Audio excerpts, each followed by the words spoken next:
Kita ditebus bukan dengan emas dan perak, tapi kita ditebus dengan darah yang mahal, yaitu darah anak domba yang tidak bercacat celah. Kita ditebus oleh darah Yesus. Biarlah kita bersyukur, biarlah kita berterima kasih, tidak berhentinya kepada Tuhan atas anugerah karunia Tuhan yang begitu limpah, saudaraku. Hingga kita pun disebut anak-anak Allah dan tidak masuk dalam hukuman, tetapi telah beroleh hidup yang kekal. Amin, saudara. Minggu yang lalu kita telah melihat mengenai gereja sel. Hari ini kita sambung lagi mengenai gereja sel. Biarlah gereja sel kita berfungsi dengan baik. Saya percaya kalau gereja sel kita berfungsi dengan baik, saudaraku, segera meledak antara jiwa-jiwa yang diselamatkan. Itu banyak jiwa-jiwa akan diselamatkan kalau semua sel grup berfungsi dengan baik, berfungsi dengan baik. Nah, saya bacakan kepada saudara dasar firman Tuhan tentang gereja sel. Jadi gereja sel ini bukan karangan kita, bukan karangan saya, bukan karangan kita, tetapi ini adalah Alkitabiah, seturut dengan firman Tuhan. Yang pertama dasarnya yaitu Tuhan Yesus memilih 12 orang murid. Tuhan Yesus tidak memilih 100 orang murid. Tuhan Yesus tidak memilih 1000 orang murid. Walaupun yang mengikuti dia ada kalanya sampai 5.000 orang lebih, bahkan sampai 20.000. Banyak penafsir mengatakan. Tetapi dia memilih 12 orang muridnya untuk dijadikan murid, untuk bersama-sama dengan dia. Tertulis dalam Markus pasal 3 13 sampai 15. Saya membacakan kepada saudara. Kemudian naiklah Yesus ke atas bukit. Ia memanggil orang-orang yang dikehendakinya, dan mereka pun datang kepadanya. Ia menetapkan 12 orang untuk diutusnya memberitakan Injil dan diberinya kuasa untuk mengusir setan. Puji Tuhan. Tuhan naik ke atas bukit. Ia memanggil orang-orang yang dikehendakinya. Ia menetapkan 12 orang, bukan pula 20 orang, 12 orang. Itulah dia kehendak Tuhan Yesus memuridkan 12 orang. Kalau kita dalam hidup kita ini saja pun sanggup memuridkan 12 orang, sehingga mereka semua mengerjakan pekerjaan Tuhan sama seperti murid-murid Yesus, saudara sudah berhasil, saudara. Tetapi firman Tuhan berkata pekerjaan-pekerjaan yang dikerjakan akan kamu kerjakan. Bahkan pekerjaan yang lebih besar daripada ini akan kamu kerjakan, sebab aku pergi kepada Bapa. Tapi biarlah kita genap dahulu 12 orang murid, barulah kita naik lebih banyak lagi. Amin, saudara. Itu sebabnya jumlah jiwa-jiwa dalam KKS, dalam satu kebaktian kelompok sel, tidak melebihi 12 orang.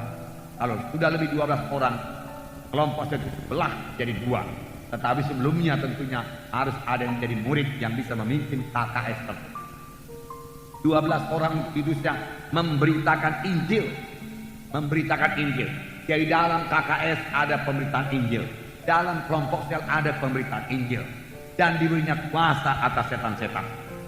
Jadi sekaligus Tuhan melengkapi. Tuhan bisa melengkapi. Dan Tuhan mau melengkapi kita. Tuhan Yesus kemudian memakai sebagian besar waktunya untuk 12 murid ini. Walaupun tujuannya untuk menyelamatkan seluruh dunia. Tuhan Yesus tidak pontang-panting lari ke sana satu kota ke kota yang lain karena tujuan untuk menyelamatkan seluruh dunia. Tidak, saudara. Dia memusatkan perhatiannya pada 12 orang murid yang akan ditinggalkannya untuk teruskan pekerjaannya. Yesus memilih orang-orang biasa untuk menjadi pemimpin kelompok sel.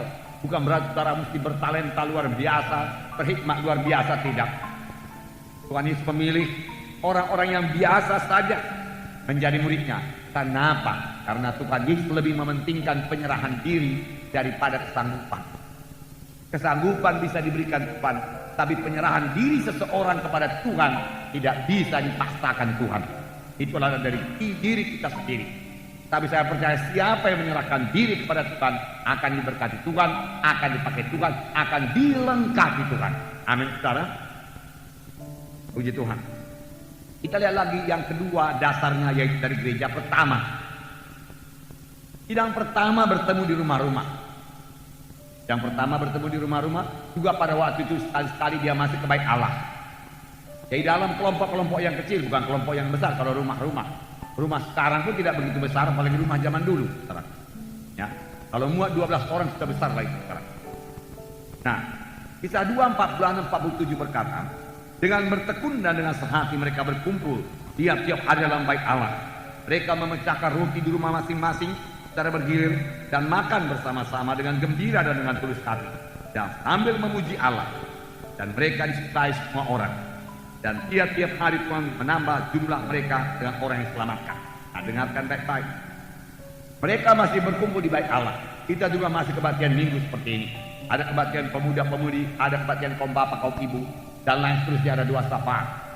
Tetapi di samping itu mereka juga bertemu di rumah-rumah. Apakah mereka perbuat di rumah-rumah? Ini dikatakan mereka bersama-sama makan dengan gembira. Dengan gembira, amin saudara. Dalam KKS harus ada kegembiraan, harus ada gembira dalam KKS. Kemudian dengan tulus hati sambil memuji Allah. Jadi dalam KKS ada pujian kepada Tuhan, ada persekutuan dengan Tuhan, ada kegembiraan, ada sukacita dalam KKS, ada persekutuan satu sama lain dalam KKS. Saudaraku, itu bukan persekutuan doa, itu bukan hanya penelahan Alkitab, bukan. Itu lebih daripada hal-hal tersebut. Itu adalah persaudaraan, keluarga Allah. Amin, saudara. Kita keluarga Allah. Minggu yang lalu kita dengarkan firman Tuhan mengenai ini. Jadi ada pujian kepada Tuhan, ada kegembiraan. Oleh sebab itu, saudara-saudara pemimpin KKS, saya nasihatkan saudara sebelum melayani berdoa dulu. Amin, saudara. Sampai Roh Kudus memenuhkan saudara. Sampai roh sukacita memenuhkan saudara, roh kasih Tuhan memenuhkan saudara, hingga saudara datang ke KKS, saudara mengasihi jiwa-jiwa. Haleluya. Nah, dan tiap-tiap hari Tuhan menambah jumlahnya dengan orang yang beroleh selamat. Tiap-tiap hari Tuhan menambah jumlahnya. Kita masih minta 1 jiwa per minggu per KKS. Tapi mereka beroleh tiap-tiap hari Tuhan tambahkan, karena tiap-tiap hari mereka kebaktian. Nanti kita baca, ya. Karena dikatakan dengan bertekun dan dengan sekali mereka berkumpul tiap-tiap hari. Wah, luar biasa kelompok sosial mereka. Tiap-tiap hari kumpul, tiap-tiap hari juga datang. Amin, saudara. Barangkali kalau kita laksanakan demikian, kita juga beroleh tiap-tiap hari. Puji Tuhan. Tetapi, saudaraku, 1 jiwa per KKS per minggu, saudaraku, sudah cukup luar biasa. Saudaraku, jiwa-jiwa akan bertambah. Percayalah ini, saudaraku. Nah, hari ini kita akan lihat nanti bagaimana pula kita menginjil. Tapi saya bacakan dulu dasar-dasarnya ini. Kisah 5:42 berkata, dan setiap hari mereka melanjutkan pengajaran mereka di bait Allah dan di rumah-rumah orang, dan memberitakan Injil tentang Yesus adalah Mesias. Yaitu di rumah-rumah, yaitu di rumah-rumah juga ada pengajaran, di rumah-rumah ada pemuritan. Amin. Tujuan daripada KKS supaya jiwa-jiwa menjadi murid dalam KKS. Kisah 20 ayat 20 saya bacakan. Sungguh pun demikian, aku tidak pernah melalaikan apa yang berguna bagi kamu. Ini Paulus berkata, aku tidak melalaikan apa yang berguna bagi kamu. Aku ajarkan semua. Semua aku beritakan dan aku ajarkan kepada kamu, baik di muka umum maupun dalam perkumpulan-perkumpulan di rumah kamu. Dalam perkumpulan-perkumpulan di rumah kamu. Jadi sudah cukup banyak ayat saudaraku menerangkan bahwasanya mereka bertemu di rumah-rumah. Di rumah-rumah. Puji Tuhan. Gereja ini juga dimulai dalam pertemuan di rumah, saudaraku. Kemudian berkembang menjadi pertemuan besar di gereja, tetapi kemudian kembali lagi ke rumah-rumah untuk kebaktian kelompok sel. Roma 16 ayat 3 dan 5 berkata, sampaikan salam kepada Priska dan Aquila, teman-teman sekerjaku dalam Kristus Yesus. Salam juga kepada jemaat di rumah mereka. Jadi ada jemaat di rumah Aquila dan Priscilla. Ada jemaat, puji Tuhan, di daerah Aquila dan Priscilla diberkati Tuhan, karena mereka menampung sidang Tuhan di rumahnya. Lalu dalam rumah itu hadir Roh Kudus, hadir kuasa Tuhan, sama sebagaimana rumah Obed-Edom diberkati dalam segala perkara karena yang menampung bait Allah di situ. Nah, saudaraku yang kekasih dalam nama Yesus, salam kepada Epenetus, saudara yang kekasihi, yang adalah buah pertama untuk daerah Asia untuk Kristus. Jadi Paulus ini mengenal siapa yang buah sulung dia kenal, siapa jiwa dewasa dia kenal, siapa jiwa yang muda-muda selamat dia kenal. Salam kepada Epenetus, buah sulung, jiwa dewasa, ya, yang pertama selamat di Asia. Pemimpin KKS harus mengenal semua anggotanya, mana bayi-bayi rohani, mana anak-anak, mana yang sudah dewasa. Yang anak-anak dijadikan bertambah besar. Menjadi anak muda lah kita katakan. Yang anak muda jadikan saudaraku menjadi jiwa dewasa. Sehingga dia bisa berumah tangga secara rohani. Yaitu dia bisa membentuk rumah tangga yang berarti membentuk KKS yang baru. Amin saudara. Ya, haleluya. Yang ketiga, mengapa perlu KKS ini? Ya, tidak seorang pun mempunyai seluruh karunia-karunia Tuhan. Tuhan mau memberikan karunia-Nya supaya saudara minta, supaya saudara merindu. Saudara bayarlah harganya dengan banyak berdoa, banyak berdoa, banyak berdoa, banyak berdoa. Rindu untuk melayani jiwa-jiwa, rindu untuk memberkati sidang Tuhan. Karena karunia Roh Kudus hanya diberikan untuk memberkati sidang Tuhan. Untuk kepentingan bersama, firman Tuhan berkata. Tuhan tidak memberikan karunia-karunia Roh Kudusnya kepada jiwa-jiwa yang tidak bersekutu dengan Tuhan, yang kurang peka kepada Tuhan. Sebab dalam menjalankan karunia-karunia Roh Kudus kita harus mendengar suara Tuhan. Untuk itu perlu persekutuan dengan Tuhan, perlu persekutuan yang dicapai dengan doa kepada Tuhan, doa kepada Tuhan. Tetapi tidak ada seorang pun punya 9 karunia. Hanya Tuhan Yesus yang punya seluruh karunia-karunia Roh Kudus. Kepada seorang dikaruniakan karunia menyembuhkan, yang lain karunia nubuat, yang lain karunia mengartikan makna nubuat, karunia hikmat, dan seterusnya. Tetapi kalau itu digabung maka itu menjadi lengkap. 1 Korintus 12 ayat 4 dan ayat 7 dan ayat 12 dan ayat 27. Saya bacakan kepada saudara. Ada rupa-rupa karunia tetapi satu roh. Banyak karunia tapi Roh Kudus yang mengerjakan. Tetapi kepada tiap-tiap orang dikaruniakan pernyataan roh untuk kepentingan bersama, untuk kepentingan sidang. Saudara berbahasa roh untuk kepentingan sidang.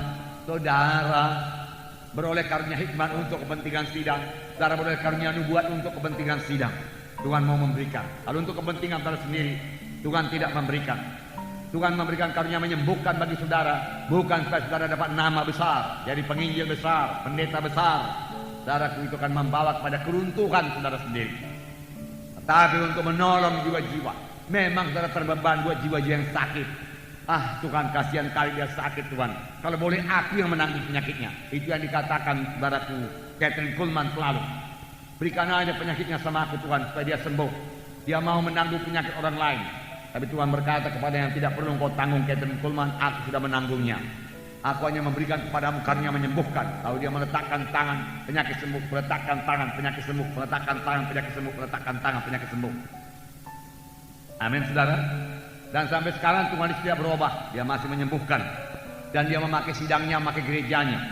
Dahulu waktu Tuhan Yesus di bumi ini, dia memakai tubuhnya untuk melayani, untuk letakkan tangan pada orang sakit, orang sembuh. Sekarang dia memakai tubuhnya juga, anggota tubuhnya, yaitu saudara dan saya. Amin saudara. Jadi Tuhan mau memakai saudara, mau memakai saya. Sepanjang saudara mau membayar harganya dengan hidup suci, menyangkal diri, dan banyak bersekutu dengan Tuhan. Amin saudara. Itu perlu penyangkalan diri. Bayar harganya, saudara. Karena sama seperti tubuh itu satu dan anggota-anggotanya banyak, dan segala anggota itu sekalipun banyak merupakan satu tubuh, demikian pula Kristus. Banyak anggota tubuh Kristus, saudaraku, kitalah anggota-anggota tubuhnya. Kamu semua adalah tubuh Kristus dan kamu masing-masing adalah anggotanya. Jadi ada tempat saudara dalam tubuh Kristus. Saudara sudah dipilih, saudaraku, ada tempat dalam tubuh Kristus, berarti ada pelayanan dalam tubuh Kristus. Tidak ada satupun anggota tubuh saya ini yang bebas daripada pelayanan. Semua melayani. Amin saudara. Semua melayani. Nah, itu dasarnya. Yang sekarang saya mau terangkan lagi kepada saudara bagaimana menginjil dalam kelompok sel. Supaya penginjilan kita berhasil. Berhasil membawa satu jiwa, satu KKS, satu minggu. Satu jiwa tiap-tiap KKS dalam tiap-tiap minggu. Nah, ini harus melibatkan semua anak Tuhan, bukan sebahagian. Inilah bedanya saudaraku dengan gereja tradisi. Kalau gereja tradisi, kalaupun ada penginjilan, hanya pendeta saja yang bawa Injil, hanya guru agama, hanya penginjil, hanya pelayan-pelayan Tuhan yang mendapat gaji dari gereja, saudaraku. Mereka saja mengerjakan pekerjaan Tuhan yang menginjil. Tetapi dalam kelompok sel, terlebih dalam kebaktian kelompok sel, dalam rumah itu semua ambil bagian. Tidak ada yang jadi penonton. Semua bisa menginjil, semua bisa memuridkan, semua bisa melayani, saudaraku. Ya. Semua bisa saling mendoakan, saudaraku, saling menolong satu sama lain. Semua berfungsi. Saling memberkati, saudaraku, mengunjungi, saudaraku, bersaksi, saudaraku, Di sini kalau kita bersaksi, saudaraku, nggak ada waktu. 2000 orang mau bersaksi. Nah, dengan demikian saja amanat agung bisa digenapkan. Kalau hanya pendeta-pendeta saja menginjil, perintah agung tidak akan pernah genap. 1000 tahun lagi pun tidak, saudaraku, bahkan tambah gagal. Firman Tuhan berkata, Tuhan tidak akan datang segala suku, bangsa, dan bahasa mendengarkan Injil Tuhan. Jalannya bagaimana? KKS berbelah, KKS berbelah, KKS berbelah.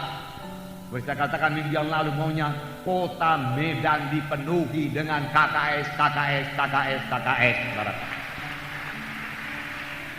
Sehingga Tuhan hadir dalam rumah sana, rumah sini, rumah sana, rumah sini. Maunya jaraknya begitu dekat sehingga seolah-olah kedengaran suara nyanyi di sini dengan suara nyanyi di sana. Saya percaya itu menjadi terang Tuhan di tengah-tengah kota Medan. Mercusuar doa disampaikan di seluruh kota Medan. Lalu Tuhan pasti memberkati kota Medan.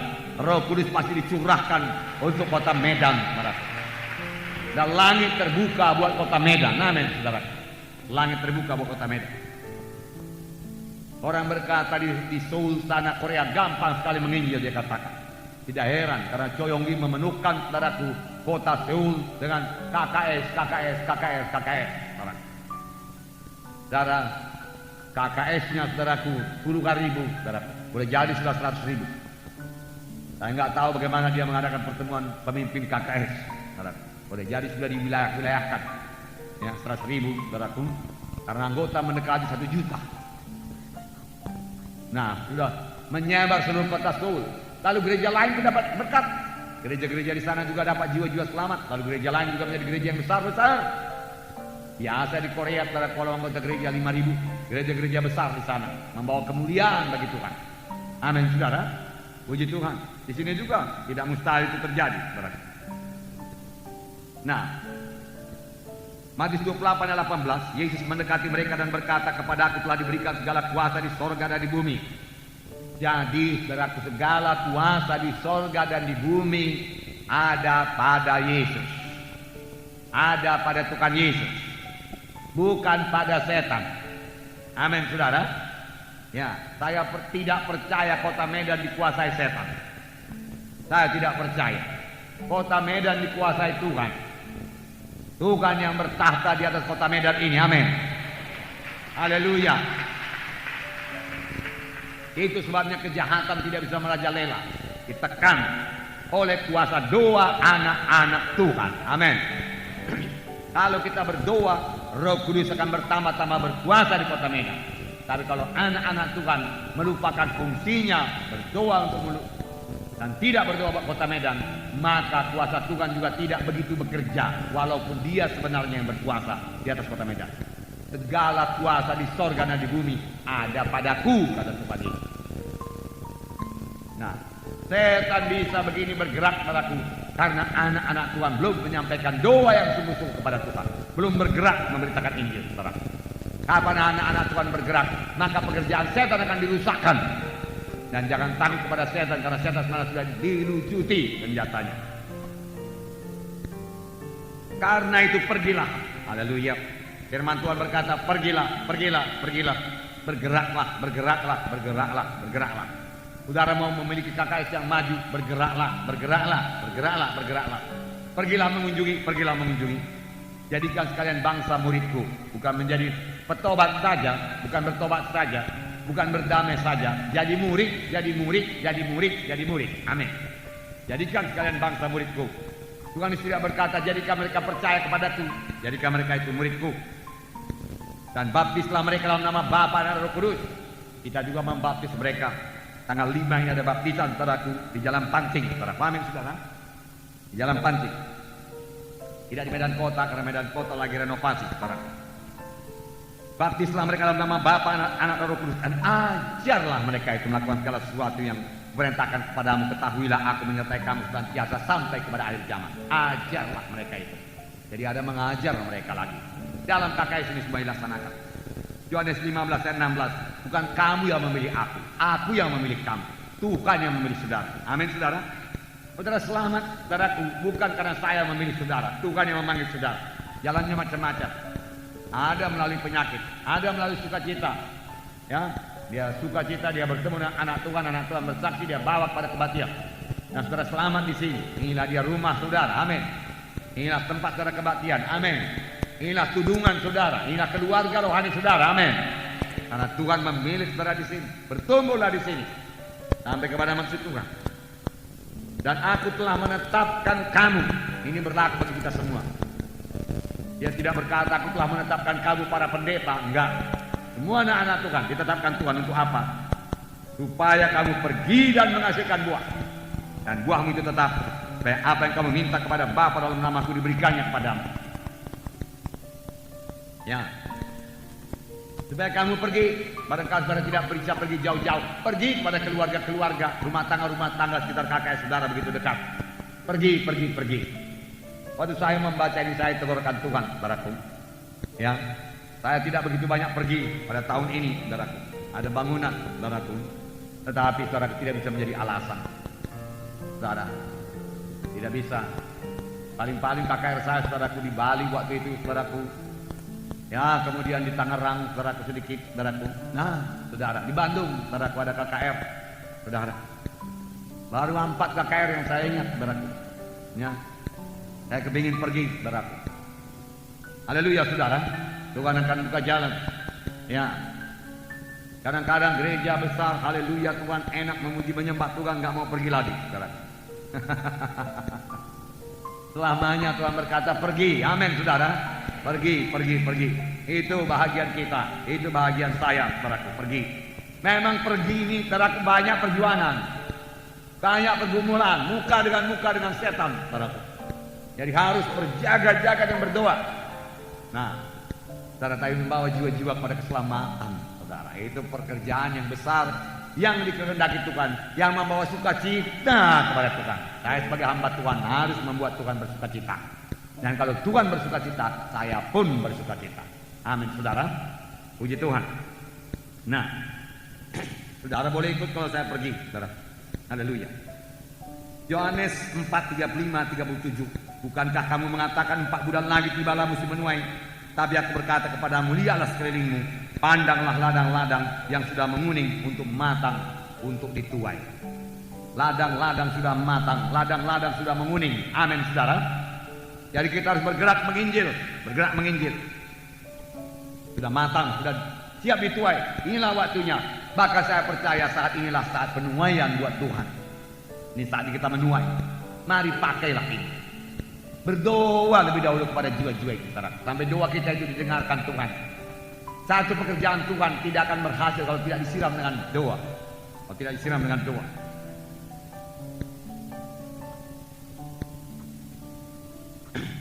1 Petrus 1:18-19. Sebab kamu tahu bahwa kamu telah ditebus dari cara hidupmu yang sia-sia, yang kamu warisi dari nenek moyangmu itu, bukan dengan barang yang fana, bukan pula dengan perak atau emas, melainkan dengan darah yang mahal, yaitu darah Kristus yang sama seperti darah anak domba yang tidak bernoda dan tidak bercacat. Inilah yang menebus saya. Mahal. Tuhan Yesus mencurahkan darahnya, memberikan nyawanya bagi saya. Itu yang saya pikirkan. Demikian juga hendaknya saudara berpikir demikian. Jadi mahal keselamatan itu dibayar oleh Tuhan Yesus. Walaupun saudara memperolehnya dengan cuma-cuma, dengan karunia Tuhan saja. Tapi Tuhan mau supaya saudara menghargakan karunia Tuhan tersebut.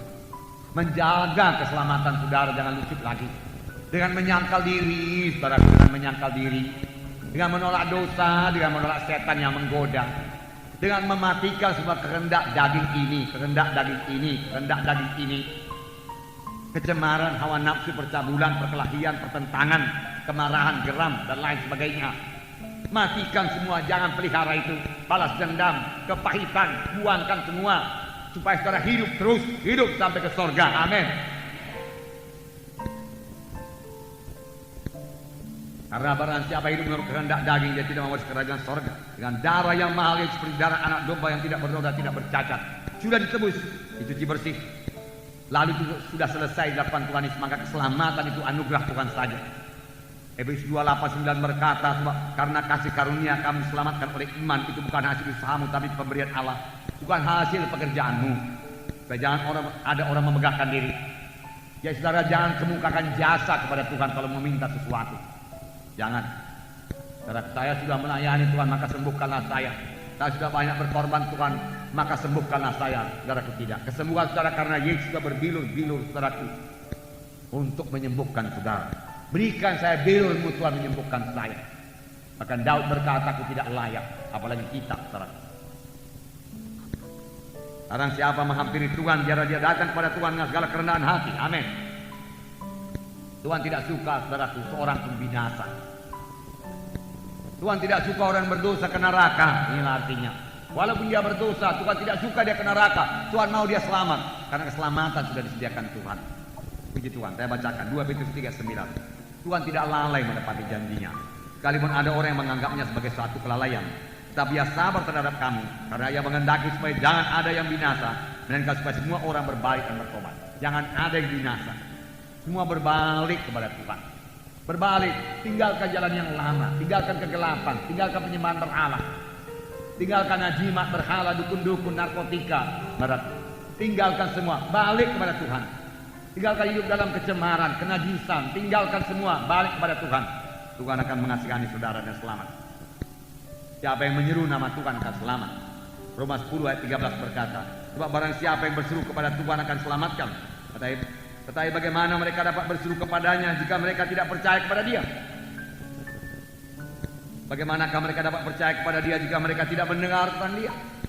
Dan bagaimana mereka mendengar tentang dia jika tidak ada yang memberitakannya? Dan bagaimana mereka memberitakannya jika mereka tidak diutus? Seperti ada tertulis, betapa indahnya kedatangan mereka membawa kabar baik. Itu sebabnya kita perlu masuk gereja lokal, masuk kelompok sel, supaya kita bisa diutus untuk memberitakan Injil. Lalu jiwa-jiwa saudara mendengarkan Injil Tuhan. Lalu jiwa-jiwa saudara percaya kepada Tuhan. Lalu dia berseru kepada Tuhan, dia pun selamat. Bagaimana mereka berseru kalau mereka belum percaya? Bagaimana mereka percaya kalau mereka belum mendengar? Bagaimana mereka mendengar kalau tidak ada yang memberitakan? Harus ada yang memberitakan. Siapakah memberitakan Injil ini? Malaikatkah? Tidak. Tuhan Yesus tidak, dia sudah di sorga. Siapa yang memberitakan Injil sekarang? Saudara dan saya jadi pemberita-pemberita Injil. Semua kita sudah dipanggil Tuhan. Firman Tuhan berkata dalam Matius 10 ayat 7 dan 8. Pergilah dan beritakanlah. Kerajaan surga sudah dekat. Sembuhkanlah orang sakit. Puji Tuhan. Bangkitkan orang mati. Puji Tuhan. Tahirkan orang kusta. Usirlah setan-setan. Kamu telah memperoleh dengan cuma-cuma, karena itu berikanlah pula dengan cuma-cuma. Perhatikan ini saudaraku. Pergilah dan beritakanlah. Pergilah dan beritakanlah. Pergilah dan beritakanlah. Pergilah dan beritakanlah. Amin saudara. Kita harus pergi dan memberitakan Injil. Dan kita memberi buah kepada Tuhan, melaksanakan kehendak Tuhan. Kemudian dikatakan sembuhkan orang sakit. Bagaimana caranya saudara berkata menyembuhkan orang sakit? Saudara bisa meletakkan tangan untuk orang sakit, dan firman Tuhan berkata orang itu akan sembuh. Bukan saudara yang menyembuhkan, Tuhan yang menyembuhkan. Amin. Aku meletakkan tangan untuk orang ini, Tuhan kau sembuhkan dia. Genapkan firman Tuhan. Dalam nama Yesus terima kesembuhan. Amin. Dalam nama Yesus setan keluar daripadanya. Dalam nama Yesus bebas daripada narkotika. Tanda orang percaya mereka meletakkan tangan orang sakit, orang itu sembuh. Amin. Kemudian bangkitkan orang mati. Bangkitkan orang mati. Bangkitkanlah saudaraku. Amin. Ya. Amin saudara. Filipus contohnya kisah 8:4-8. Dan Filipus pergi ke suatu kota di Samaria dan memberitakan Mesias kepada orang-orang di situ. Ketika orang banyak itu mendengar pemberitaan Filipus dan melihat tanda-tanda yang diadakannya, maka semua orang dengan budak hati menerima apa yang diberitakannya itu. Saudara mau tanda-tanda, beritakan. Jangan tanda dulu baru berita. Karena Tuhan meneguhkan berita kita dengan tanda-tanda. Lalu katakan kepada jiwa-jiwa yang sakit itu, saya akan berdoa supaya saudara sembuh. Tuhan Yesus yang menyembuhkan saudara, katakan.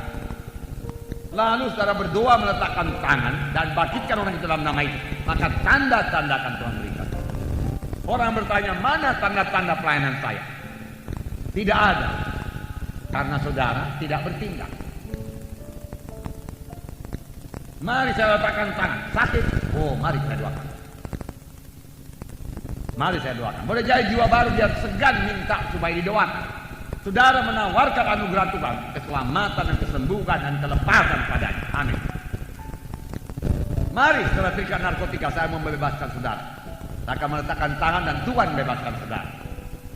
Maka tanda akan menyertai. Amin saudara. Tidak ada tanda karena saudara juga tidak tidak meminta, tidak mempraktekkan firman Tuhan, tapi jangan secara paksa. Amin. Nanti saudara mengunjungi jiwa-jiwa yang sudah saudara doakan sungguh-sungguh, boleh jadi 1 minggu saudara berdoa buat jiwa tersebut, tapi kelihatannya dia sama sekali tidak menerima Injil Tuhan. Tidak apa-apa, jangan paksakan memberitakan Injil Tuhan kalau mereka tidak mau. Amin. Tunggu kesempatan yang lebih baik. Berita Injil bukan secara paksaan, nanti Tuhan akan membuka jalan. Dan kalau saudara sudah mengunjungi dia, walaupun pada kunjungan itu tidak terjadi pemberitaan Injil, paling tidak saudara sudah bersahabat dengan dia.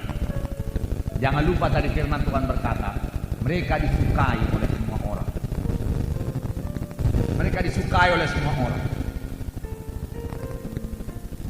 Saudaraku, semalam saya mendengar cerita. Saudara, ada satu jiwa di KKS, bukan di KKS, di Jalan Sumatera kematian. Dia juga masuk KKS. Dia sekelompok laki-laki, kalau saya tidak salah umurnya pun kira-kira 50-an, 60 tahun. Saudara, lalu apa diperbuat Poisim ini? Poisim, saudara tahu, manajer saudaraku Glove Factory, buruhnya juga lebih 1.000 orang. Ya. Tiap sore pulang dari kantor, dia singgah di rumah orang tersebut yang lumpuh itu. Saudara, yang keadaan ekonominya jauhlah di bawah Poisim ini. Dia mandikan, dia lap, dia ganti baju, lalu dia ajak berdoa, dia letakkan tangan, dia pulang tiap hari. Famili-familinya heran semua melihat. Kita harus mengasihi jiwa-jiwa karena Tuhan Yesus mengasihi jiwa-jiwa. Sebenarnya pada waktu kita selamat, Tuhan mengubahkan hati kita dari mengasihi diri sendiri dan mengasihi orang lain. Ini dia kurang mampu dan kita rindu keselamatan mereka. Dia tunjukkan itu roh yang benar. Amin, saudara. Kalau itu belum terjadi, sebenarnya itu sudah ada lama heran. Tidak hanya dibunuh oleh kehendak manusia, kehendak daging. Dia mandikan, dia lap, dia ganti baju, saudara. Jadi pada hari kebaktian kelompok saya tanpa memberitakan Injil, jangan terlalu berkhotbah. Tetapi saya yakin kalau dia ajak nanti 20 menit cukuplah untuk menerangkan firman Tuhan yang disampaikan pada hari ini, jalan Tuhan dan bagaimana mempraktekkan. Banyak cara memberitakan Injil, mau nikmat daripada lalu dalam fellowship tanyalah saya jiwa-jiwa. Biarlah kalau kita jadi Kristen suka jadi benci orang.